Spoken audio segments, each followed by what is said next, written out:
Assalamualaikum warahmatullahi wabarakatuh.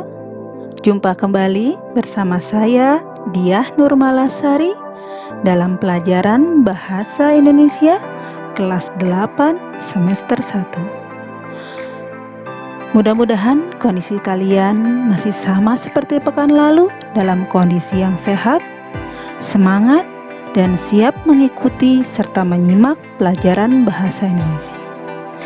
Bahasa kita, bahasa Indonesia.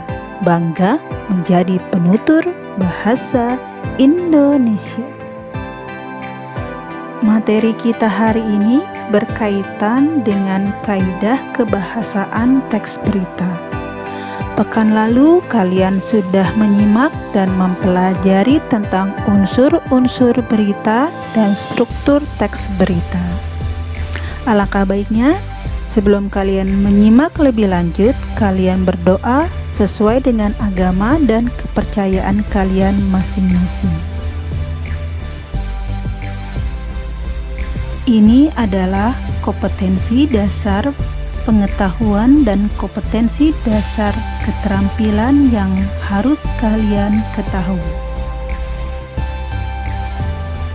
Tujuan pembelajaran hari ini adalah kalian diharapkan mampu menganalisis kebahasaan teks berita serta dapat menyajikan data informasi dalam bentuk berita baik secara lisan maupun tulisan.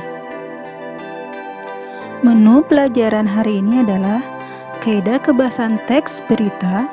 Kalian akan menyimak contoh menelaah kaidah kebahasaan. Dan di akhir dari pembelajaran, kalian akan mengerjakan tugas dari guru kalian. Kebahasaan teks berita terdiri dari 6 unsur. Yang pertama adalah kebakuan bahasa, yang kedua kalimat langsung, yang ketiga konjungsi bahwa, yang keempat konjungsi temporal atau kronologis, yang kelima konjungsi waktu, dan yang terakhir kata kerja mental. Keenam unsur kebahasaan ini akan dijelaskan di slide berikutnya. Selamat menyimak. Kaidah kebahasaan yang pertama adalah kebakuan bahasa. Penggunaan bahasa yang standar atau baku akan memudahkan pemahaman banyak orang. Alasannya karena bahasa standar sifatnya universal dan sebagian besar kalangan masyarakat mudah untuk memahaminya dibandingkan menggunakan bahasa daerah yang berbeda-beda suku dan juga bahasa populer yang belum tentu semua orang memahami artinya. Yang kedua adalah penggunaan kalimat langsung. Maksudnya adalah kalimat yang dituturkan oleh seseorang tanpa mengubah kata atau kalimat. Dan cirinya itu ditandai dengan 2 tanda petik ganda dan disertai keterangan penyertaan. Jadi cirinya itu yang paling gampang adalah kalau ada perkataan dari narasumber atau saksi di dalam teks berita, itu bisa dikategorikan kalimat langsung. Yang ketiga adalah konjungsi bahwa. Sebagai tambahan kata yang diikuti dan biasanya digunakan dalam kalimat tidak langsung. Ya, jadi bedanya kalimat langsung dengan kalimat tidak langsung itu tadi, kalau kalimat tidak langsung ada kata bahwanya. Kaidah kebahasaan selanjutnya adalah konjungsi temporal atau kronologis. Maksudnya adalah konjungsi yang berhubungan dengan waktu. Biasanya ditemukan pada struktur peristiwa yang menjelaskan berita secara kronologis atau urutan waktu. Konjungsi temporal bisa digunakan yaitu kemudian, sejak, setelah, awalnya, dan akhirnya. Kaidah kebahasaan selanjutnya adalah keterangan waktu dan tempat. Sudah pasti harus ada keterangan waktu dan tempat agar berita yang disampaikan dapat dimengerti dengan jelas dan pembaca dapat mengetahui. Kalau dia berupa kapan, maka bisa menyantumkan tanggal, hari, bulan, dan tahun. Jika menyatakan di mana, bisa ditulis tempat atau lokasi. Kaidah kebahasaan terakhir adalah kata kerja mental. Maksudnya adalah kata kerja yang menunjukkan respon atau sikap seseorang terhadap suatu tindakan, pengalaman, atau keadaan. Jadi maksudnya adalah seseorang yang memiliki pengalaman atau sudah melakukan tindakan, tapi perasaan yang ditimbulkan itu seperti apa. Nah, itu adalah kata kerja mental. Ya, beda nanti dengan kata kerja tindakan. Baik, kalian sudah sampai ke slide menelaah kaidah kebahasaan dan teks berita.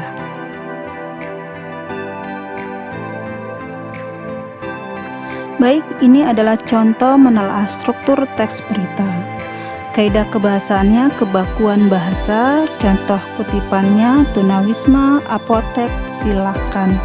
Alasannya kenapa ketiga kata ini dijadikan kebahasaan yang baku? Karena memang sesuai dengan Kamus Besar Bahasa Indonesia dan semua masyarakat mengetahui arti dari ketiga kata ini. Kalimat langsung di sini sudah sangat jelas. Ada petikan ganda, lalu ada perkataan dari narasumber atau keterangan penyertanya. Konjungsi bahwa, di situ ada kata bahwa.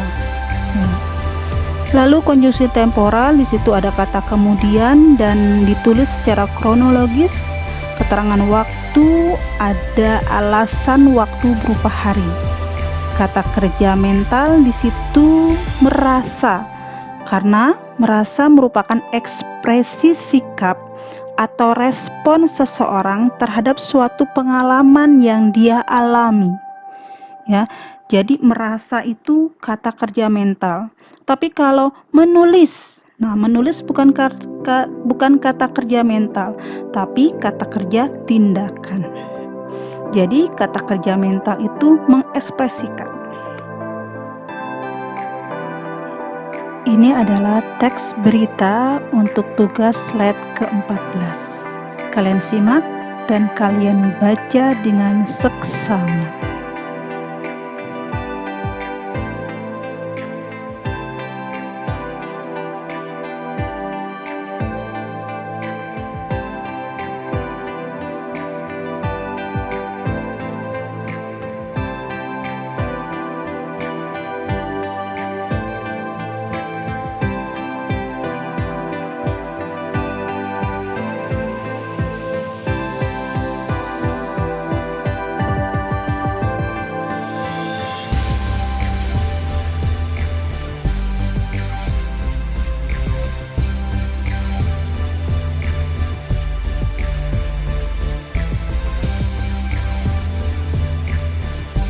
Akhirnya kalian sampai di slide ke-14.